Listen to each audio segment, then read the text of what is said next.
Aku mau tanya dong, kamu tuh abis main film apa? Dia bilang gitu. Oh, aku abis main film ini, karakternya apa?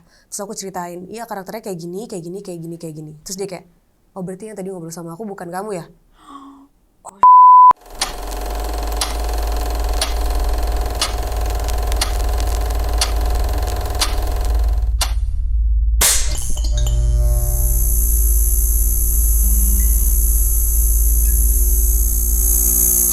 Tiga, dua, satu, go! Kaget ya. Halo para pencinta film Indonesia, bersama saya Ismi Melina di Tries Film Podcast. Tepuk tangan lagi. Kali ini kita kedatangan bintang tamu yang katanya memulai karirnya itu dalam menyanyi, tapi tiba-tiba udah ke dunia acting dan filmnya di mana-mana sampai mendapatkan FFI sebagai peran pembantu utama di film Marlina si Pembunuh 4 Babak 2018, dan gue nonton itu bagus banget. Yes. Please welcome to Devanandra.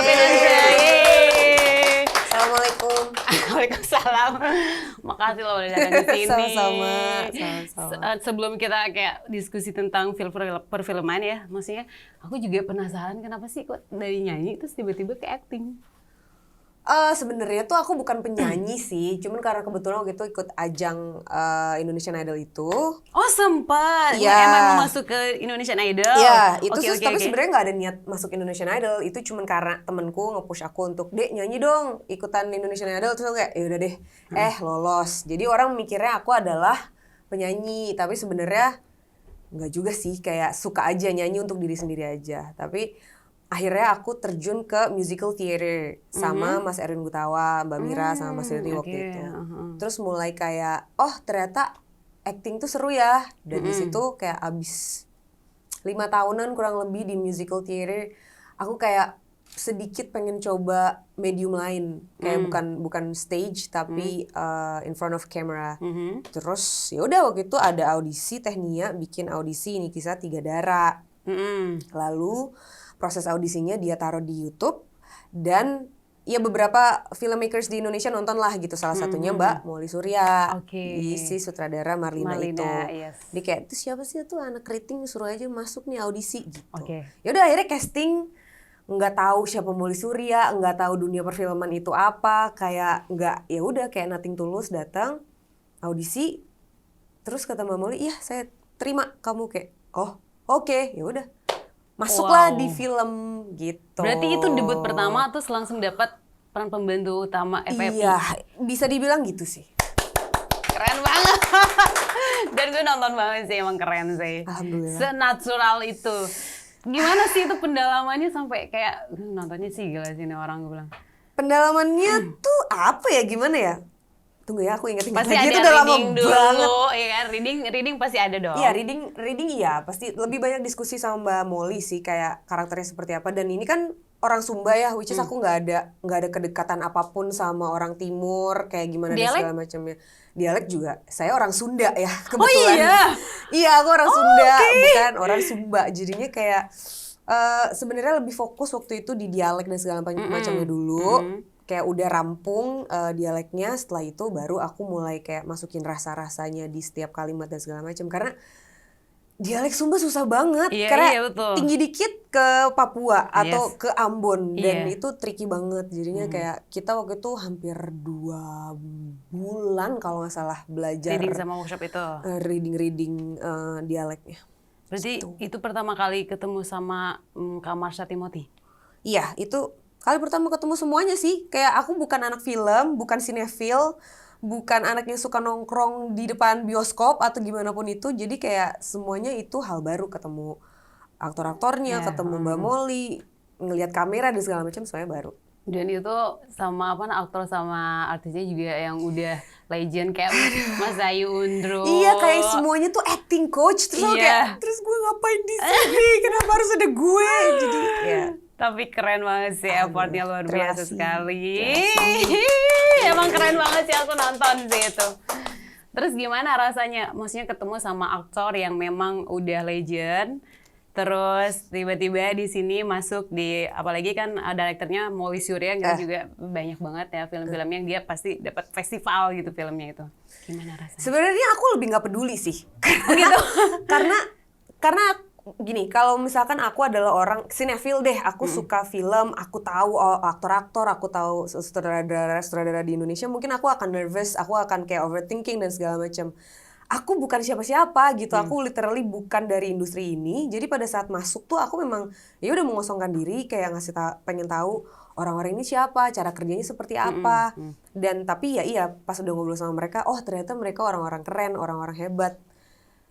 Apa ya, aku tuh kalau ketemu orang baru dan tahu misalkan orang ini hebat, aku tuh nggak lebih kejiper, aku lebih kayak ya udah mengosongkan diri bahwa gue bego, gue belajar dari lo gitu. Karena buat aku mental ketemu senior atau kayak ketemu sama orang-orang gede dan kita udah jiper duluan, buat aku malah aku nggak bisa belajar apa-apa. Yes, Aku malah jiper duluan terus kayak malah terus kayak aduh gue kayak bego deh, gue diem aja deh, gue nggak usah deh ngomong deh, nanti gue kelihatan bego. Enggak, aku sih kayak oke, gue bego, gue nggak tahu apa-apa, mau belajar gitu. Ngikut ngalir aja gitu iya, ya. jadi aku kayak Terus dari situ kan akhirnya industri film tahu dia Penandra gitu ya kan. Itu gimana tuh pas dari situ langsung tawaran banyak dong ya kan? ya alhamdulillah, cuman kayak duh kenapa nih ya? Masalahnya gini, bukan aku tidak bersyukur aku menang menjadi pendukung perempuan di Marlina, tapi lagi-lagi kayak masuk Indonesian Idol orang mikir aku adalah penyanyi, dan masuk industri film aku langsung jadi aktor dan dapat FF itu orang mikirnya jadi aku adalah aktor. Yes. So kayak bukan, aku tuh bukan aktor. Aku memang aku juga kayak berpendapat kan habis nonton yang si Marlina itu. Which is itu pasti ini dia Penandra itu pasti dari backgroundnya kayak dia ikutan teater gitu-gitu loh. No, never. I mean, yeah, it's a musical theater. Tapi kan musikal di Indonesia bukan kita yang fokus belajar teater kayak pakai Stanislavski or whatever. Kita cuman pop aja. Jadi aku kayak nggak belajar teater yang gimana. Tapi ya itu karena menang di FFI, orang pikir aku aktor tuh kayak gimana ya caranya gitu. But then it's fun, so ya udah jadinya aku kerjain aja jadi aktor sekarang. Jadi tawaran nyanyi jarang ya. Kayak ya udah deh. Tapi lebih sekarang udah lebih menikmati dong sebagai aktor. Ya aku menikmati. Maksudnya aku memang suka berkesenian ya, mau nyanyi, mau aktor, yang penting dikelilingin sama seni sih aku happy sih. Apapun aku happy, yang penting ada seni di sekitar aku. Di maintenance gak sih kayak misalnya actingnya, kayak misalkan belajar acting atau lebih ke lebih ke belajar diri sendiri aja gitu? Apa memang ada sekolahnya gitu, ikutan teater akhirnya? Aku belum pernah ikut kelas-kelas acting. Ingin sekali mencoba, cuman lagi-lagi menurutku metode acting itu kan cocok-cocokan. Iya aku belajar teorinya kayak Stanislavski, ada Chekhov, ada apa gitu. Yes. But then aku kayak balik lagi sama aku tuh belajar tentang acting itu dari orang-orang sekitarku, dari orang-orang yang aku nggak kenal, aku baru kenal, aku perhatiin, aku dengerin cerita orangnya, aku ngeliatin gerak-geriknya, cara dia berpakaian dan segala macam. So kayaknya dan sering aku ngobrol sama teman-teman yang belajar tentang acting, dan balik lagi acting tuh balik lagi ke diri kita sendiri sama ke sekitar kita. Jadi ya udah belajarnya dari sekitar aja. Dari sekitar gitu. aja. Aku lebih seneng kayak ngobrol sama orang, nongkrong di mana, ketemu orang dari yang kelas A sampai kelas D gitu, kayak exploring life. Yes. Jadi bisa bisa diterapkan nanti di film, entah itu jadi nantinya jadi siapa gitu. Ya, itu pembelajaran banget sih buat teman-teman mungkin ya penonton yang mau jadi. Jangan belajar dari aku. Tapi maksudnya ya sebenarnya memang benar sih. Kadang kan aku juga pernah dengar dari Mas Yayu Undro gitu kan. Okay. Dia bilang kita tuh belajar acting itu benar-benar dari real life kita. Kita ngelihat kayak misalkan seorang kayak seorang pengemis atau apa gitu ya, liatin aja gerak-geraknya gitu. Ya kan? Betul sekali. Dan memang lebih enakan seperti itu sih daripada kita sekolah bla bla bla ikutin benih-benih gitu kayak peraturan-peraturannya. Belum sih, aku belum pengen, tapi kepikiran pengen sekolah ngambil kayak scholarship gitu di mana, di Indonesia atau di luar negeri, tapi sekarang kerja aja dulu ya. Mencari uang dulu. Betul. Tapi sekarang kok jadi kemarin kan baru rilis film ya yang Pamali itu. Itu horor. Biasanya kan lebih ke drama atau apa gitu. Terus kenapa akhirnya bisa jadi ke horor? Ya tawaran aja ya, kalau gajinya besar kenapa tidak? Oh iya, waktu ya kan, bukan lagi waktu. Enggak, the funny thing about horror movie menurut aku itu adalah challenge yang lain buat aku sebagai seorang aktor. Kayak menurutku pola acting seseorang di drama sama di horor nggak bisa sama gitu. Karena gimana pun juga di horor itu aku belajar ternyata actingnya harus sedikit dilebayin, dalam artian lebih besar gitu. Kayak kita harus kaget ngelihat hantu kan nggak mungkin kayak hah kaget gitu doang gitu kan. Kayak bener-bener kayak harus matanya melotot dan segala macam. Itu yang sebenarnya aku pengen pelajarin, karena menurutku kayaknya udah gitu kan industri film di Indonesia horor tuh banyak gitu. Masa sih aku nggak mau juga mencoba tahu acting di film horor tuh seperti apa gitu. Jadi aku ambil, dan orang-orangnya menyenangkan. Maksudnya cast-castnya kayak Fajar, Buki, Ayas, Arla, Kang Ence gitu, enak banget. Jadi kayak seru. Aku seneng banget sih ikut project Pamali. Yang Pamali itu ya. Apalagi udah tembus 1 juta. Alhamdulillah. 600 ya? Ya 1,6. Nyangka nggak sih? Kenapa? Berapa bonus? Nyangka nggak sih bisa? Kan kalau udah tembus 1 juta, ini apa namanya, kayak nyangka nggak sih Kak? Karena kan susah kan, kita sebagai pemain misalkan, sebagai pemain pasti ini kalau bisa sampai 1 juta ya bla bla bla, suka ada gitu kan dari produser. Itu gimana tuh? Akhirnya tembus gitu 1 juta. Lagi-lagi aku tuh gak peduli. Oh nggak peduli ya? Maksudnya gini, yang penting bayaran udah beres gitu. Tugas aku bukan membuat filmnya akan menjadi 2 juta. Tugas aku adalah sebagai aktor, aku tugasnya hanya acting. Aku mengerjakan tugasku, karakterku, penyampaiannya, orang bisa percaya atau enggak ada karakter seperti aku. Untuk urusan penonton harus 5 juta, 10 juta, kayaknya itu tugasnya produser ya. Kalau gitu mah saya sebagai aktor / produser gitu. Jadi tapi maksudnya kalau sampai 1 juta, nyampe 2 juta ya senang, karena berarti ada orang yang melihat kerjaku dan kerja teman-temanku. Tapi untuk kayak film harus 1 juta, itu urusan bapak-bapak produser aja ya. Aku mah acting aja. Tapi menyenangkan ya setelah waktu syuting di Pamali itu. Menyenangkan banget. Produksi yang salah satu dari banyak produksi yang aku kerjain, paling apa ya, kita kerjasamanya tuh enak gitu, dari mulai eksekutif produsernya sampai ke kru kita, ke aktor dan segala macam tuh kita ngerjain ini bareng-bareng. Syutingnya di mana? Terus habis itu berapa lama tuh? Ciwidey. Oh di Bandung ya? Kayaknya tuh hampir 18 sampai 20 hari lah kurang lebih. Ya segitu. 10 hari dengan reading mungkin 2 bulan maybe ya? Ya pasti segituan lah, 2 bulanan.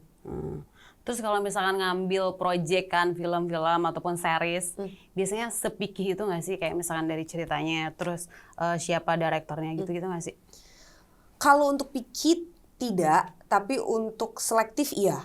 Karena buat aku kadang-kadang aku ada di titik, aku anak baru waktu itu di film, terus kayak oke, semua kali ya diambil gitu. Ternyata capek juga, karena ada beberapa production house yang memang ternyata etos kerjanya nggak sama aku dan segala macam. Jadi lebih selektif aja, tapi juga tidak menutup kemungkinan untuk kalau misalkan aku nemu sesuatu yang baru dan aku nggak kenal, aku coba.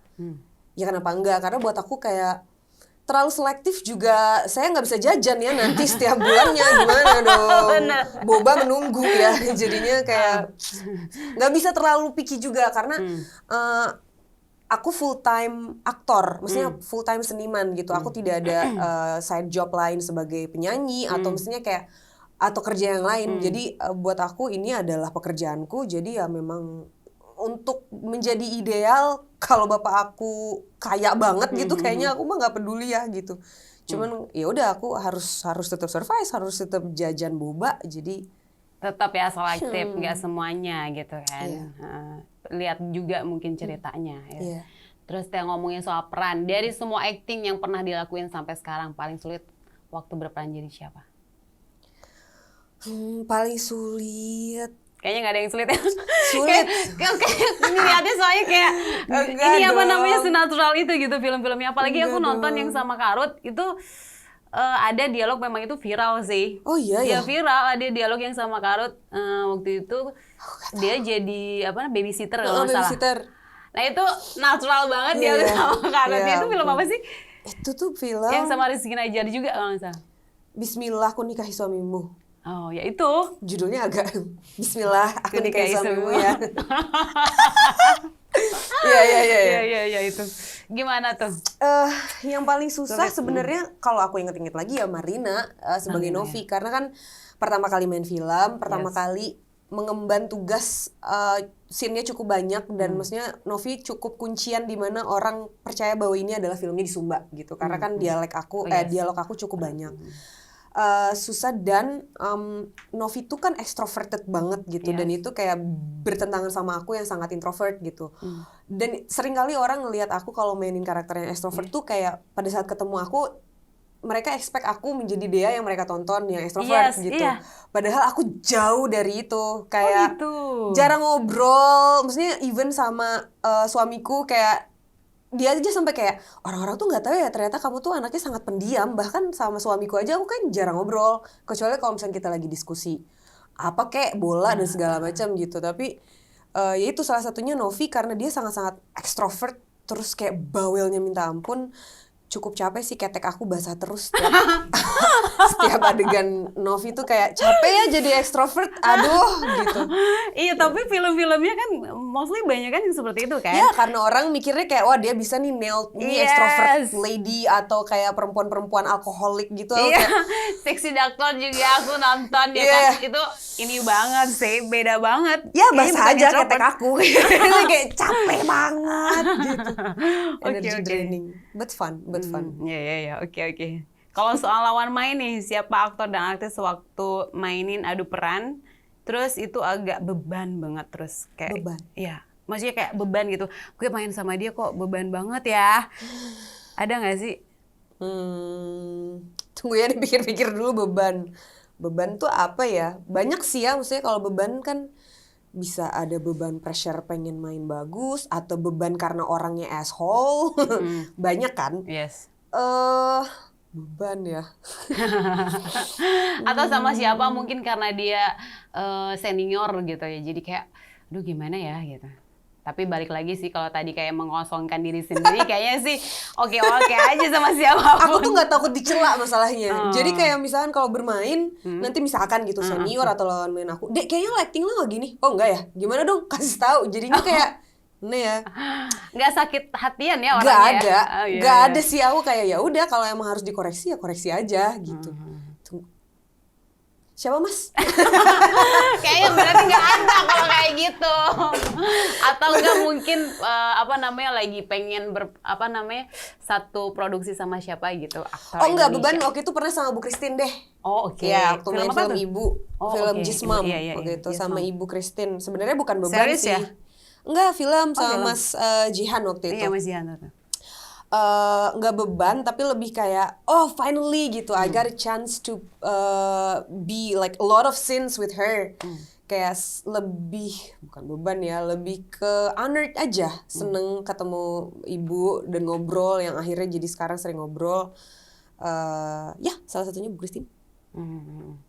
Berarti kalau untuk impian nantinya pengen sama siapa gitu aktor Indonesia apa udah semua apa nggak ada? Kalau sebenarnya main sama aktor Indonesia tuh banyak karena mostly aku nongkrong sama mereka, tapi aku jarang bermain sama mereka. Teman-temanku ini Contohnya siapa? si aktor-aktor, ya banyak ya, baik banget. Tapi kalau harus milih tuh sama Kalora deh, sama Kalora Basuki deh. Oh belum pernah ya? Belum justru? pernah sama dia. Oke. Dia kan juga baru mulai aktif lagi kan kayak beberapa tahun terakhir ini kan main film lagi. Jadi kayak aku belum punya kesempatan. Kalau kenal iya, tapi kalau main bareng belum pernah. Oh gitu. Kalau Laura coba nih. Siapa tahu nih director nanti menyatukan ya kan? Amin. Terus film lokal yang paling disukai apa tuh? Indonesia? Lokal kan? Oh iya bener. Lokalnya takut lokal Bandung. Saya gitu. kan orang Bandung ya, Oh, iya. film Bandung. Ada Apa Dengan Cinta? Apalagi? Ada Pandangan Cinta ya? Iya, aku Kenapa nggak pernah bosen sih nonton Ada Apa Dengan Cinta. Kayak semua lagunya enak, skripnya enak, Cinta dan Rangga lovely. Ada Apa Dengan Cinta sih. Kalau sekarang kayak sebenarnya banyak, Yes. cuman kayak langsung pop up di kepala aku ya. Ada Dia apa Pandangan dengan Cinta. Cinta. Iya sih emang film itu jadi legend banget ya. semua aktor-aktornya juga jadi naik sekali, betul. ya kan? Iya. Kasih pendapat dong, industri film Indonesia sekarang gimana? Wadaw. Ya menurut Seru. dia aja. Industri menurut aku sekarang ini industri perfilman Indonesia kalau dari kacamata aku sebagai aktornya ya sangat menyenangkan sekali melihat banyak aktor-aktor muda ya, maksudnya dari 20s gitu, 20s, 30s yang dikasih kesempatan untuk menjadi pemeran utama, dikasih kesempatan untuk main karakter yang cukup berat dan segala macam. Dan aku ngerasa kayak, oh berarti industri film Indonesia nggak akan mati nih.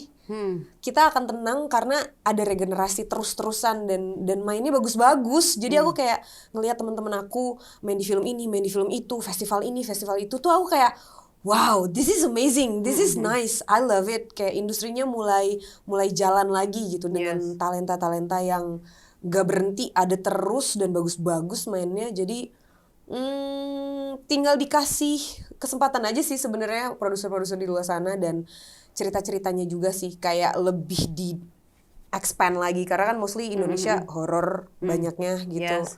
Sama ini gak sih kayak pemeran utama itu aja gitu. Gimana tuh ngeliat itu? Aku sih nggak ngerasa pemeran utama itu aja ya. Iya, Aku karena sih kalau ngeliat kayak dia lagi kalau untuk drama gitu.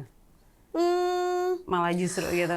yang aku tahu dari ceritaku pribadi adalah sebenarnya bukan dia lagi sih yang aku tahu ya, karena beberapa temanku juga yang memang casting director, sebenarnya mereka casting beberapa aktor-aktor si jajaran kelas A misalkan, dia. But then pada saat casting tetap dia yang bagus ya. Gimana? Jadinya dia yang dipilih gitu. Jadi aku sih nggak masalah ya kalau misalkan dia lagi kalau memang aktingnya bagus dan memang fair enough dia perform gitu. Gak masalah sih. Cuman kalau sekarang aku ngelihat kayaknya udah mulai beragam sih, anak-anak mudanya udah dikasih kesempatan juga. Ceritanya juga udah lumayan banyak sih. Jadi nggak cuman percintaan antara orang umur 40 tahun doang gitu jadinya. Benar. Terus habis itu juga tempatnya sekarang udah ada OTT. Iya, series, OTT kan? lagi sekarang Jadi kayak lebih bisa, banyak gitu kan. bisa ngapain aja Iya, sekarang. bisa ngapain aja bener. Terus apa nih keinginan yang belum tercapai di industri film? Keinginan yang belum tercapai. Kayaknya udah ya, kan udah kemarin dapat FFI. Apa mau?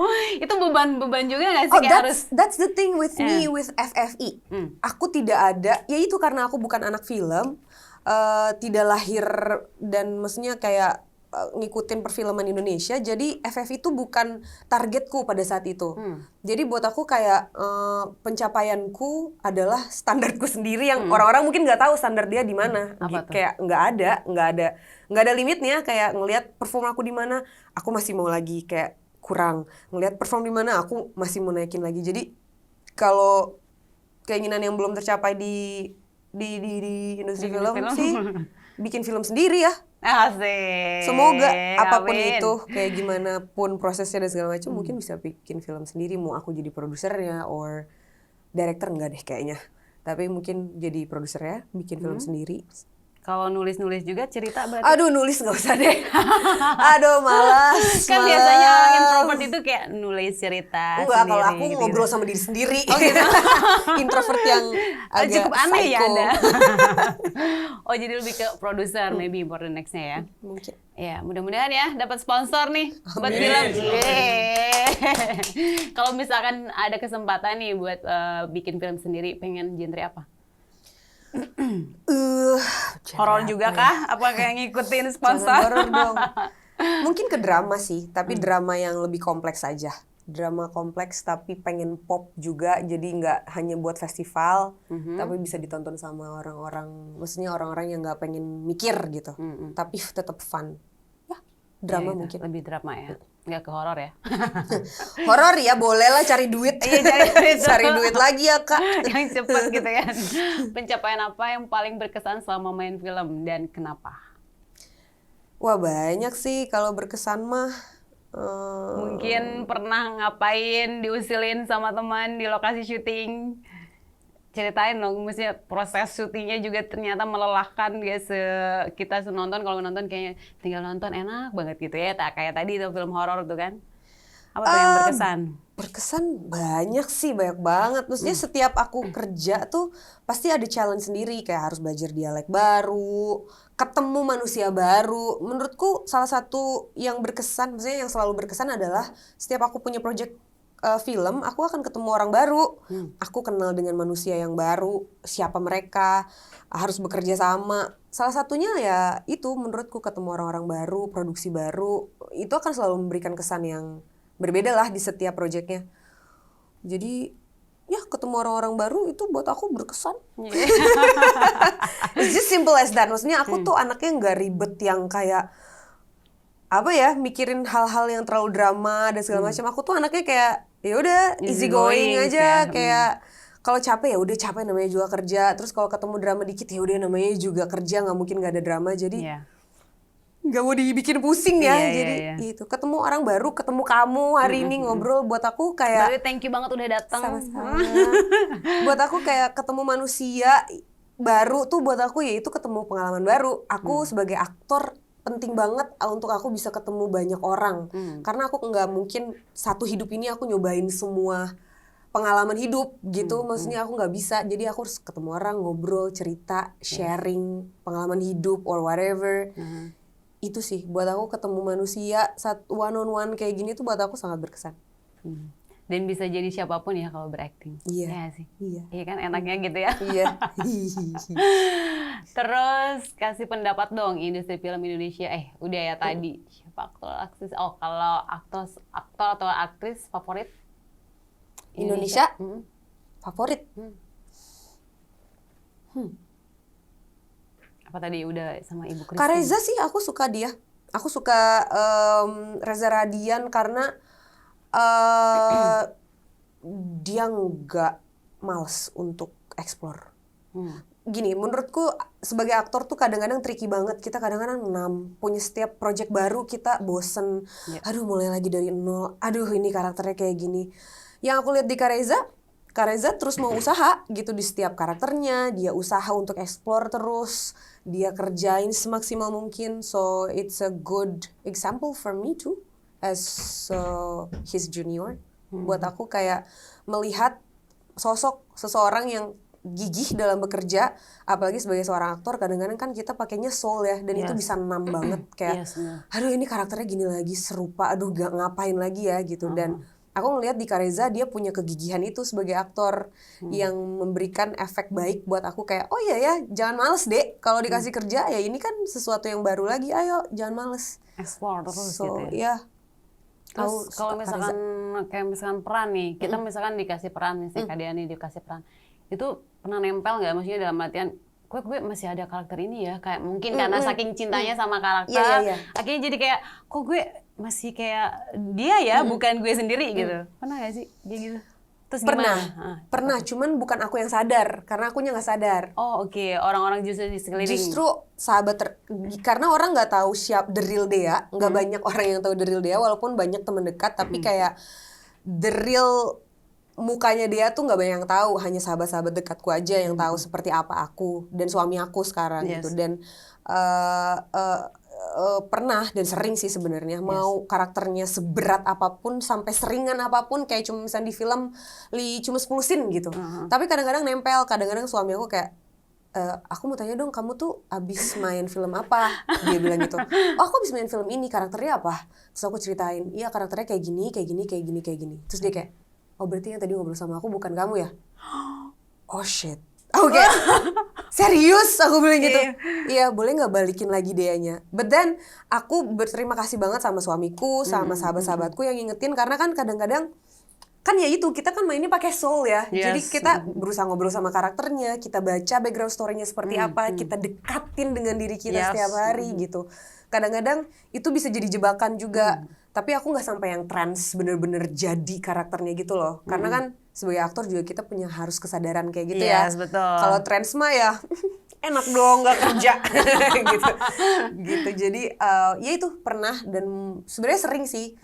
Cuman ada yang aku keep, ada yang aku buang. Kayak salah satunya Novi itu kadang-kadang aku masih pegang di aku, di laci aku, karena Novi tuh yang ngebantu aku untuk bisa bawel kayak gini. Oh gitu. Aku Oke. diajak podcast, diajak interview apapun, aku nggak pernah mau dulu-dulu. Oh, Karena iya. aku takut banyak ngelihat manusia, aku takut ngobrol sama orang. Ya introverted aja, aku bener-bener nggak bisa sharing feeling aku, thoughts aku nggak bisa.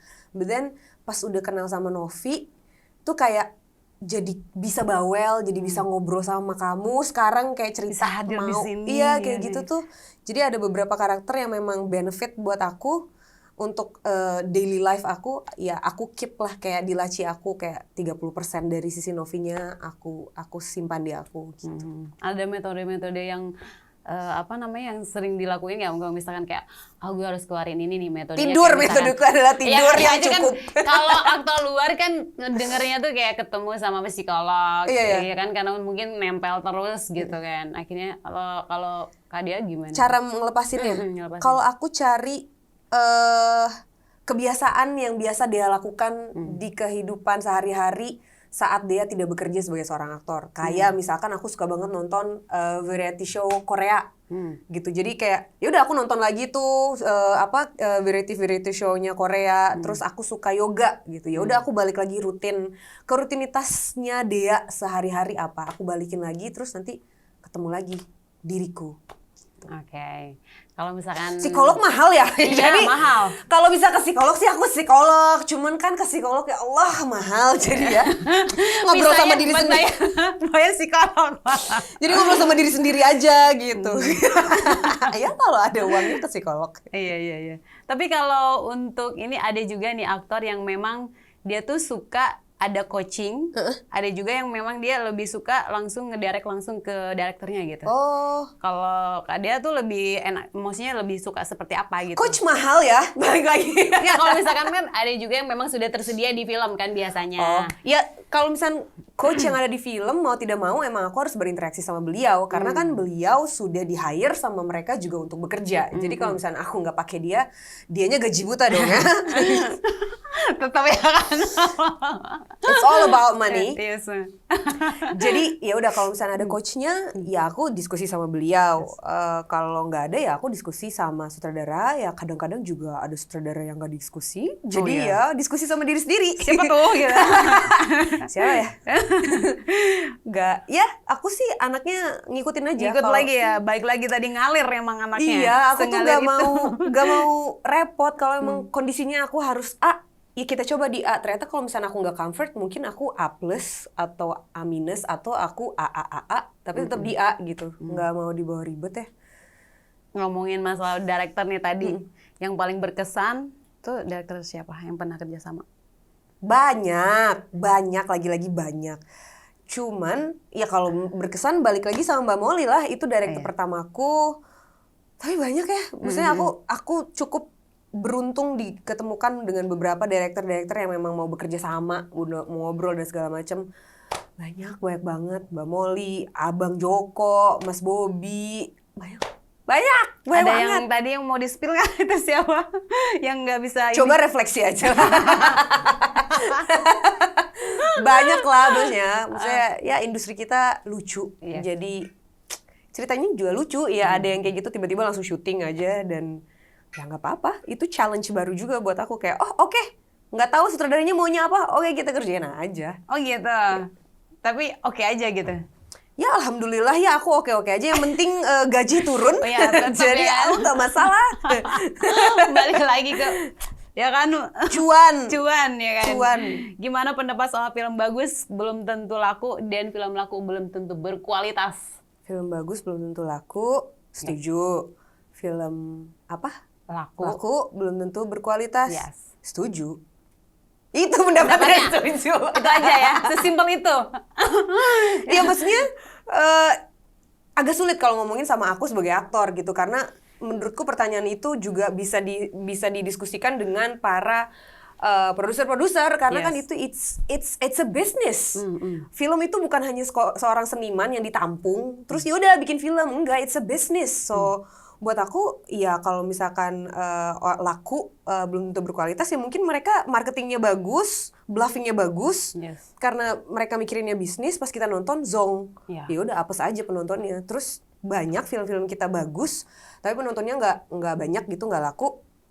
Ya karena menurut aku orang Indonesia juga masih malas, maksudnya kayak masih pengen disuapin apa aja, kayak nonton tuh harus disuapin, sedangkan di luar sana orang bercerita storytelling tuh bukan hanya sekedar gue suapin ini cerita gue gitu. Udah kita masih jauh dari itu. Jadi iya betul tadi apa yang kamu bilang, ya tinggal orang Indonesianya mau nggak nonton film yang berkualitas walaupun sebenarnya bakal bikin mikir gitu.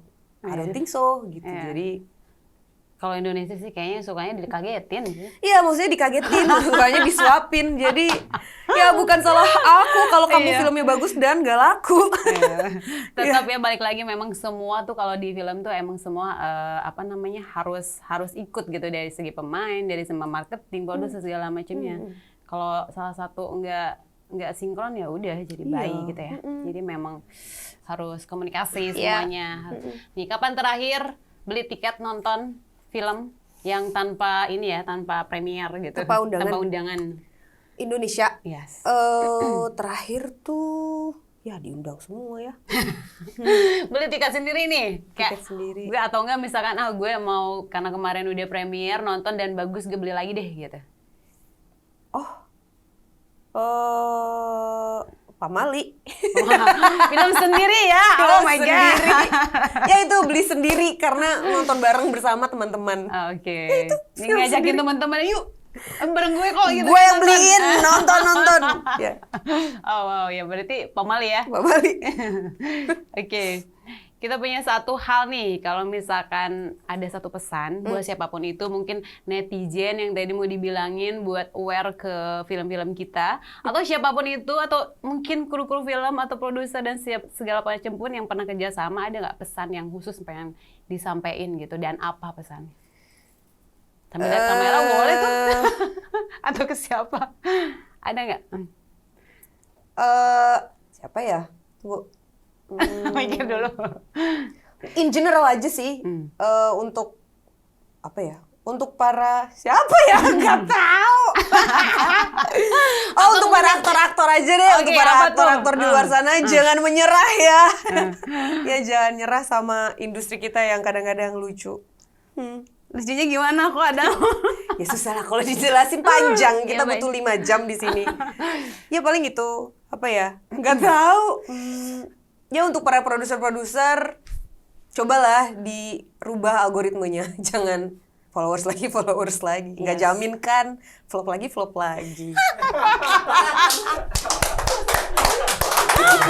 Keren ini, keren. Produser. Ya, bener ke acting harusnya kan. Iya. Yes, ya. By the way, thank you banget sudah hadir di sini. Sama-sama, terima kasih. Dan kembali lagi buat teman-teman semuanya, jangan lupa dukung terus perfilman Indonesia, karena film yang baik adalah film yang berkualitas dan pastinya menghibur. Terima kasih buat Nia Panendra sudah Terima hadir kasih di juga. sini dan Terima makin kasih. sukses. Sekarang lagi Amin. proyek apa? Project makan banyak. Pokoknya thank you, semoga makin sukses dan Terima kasih. makin banyak film-filmnya. Amin. Terima kasih. Saya Sri Melinda dan Nia Panendra mohon undur diri. Sampai ketemu lagi di Tries Film Podcast berikutnya. Dadah. Thank you banget. Terima kasih. Thank you banget ya. Terima kasih. Ternyata ya, introvert. Sumpah, aku sangat introvert.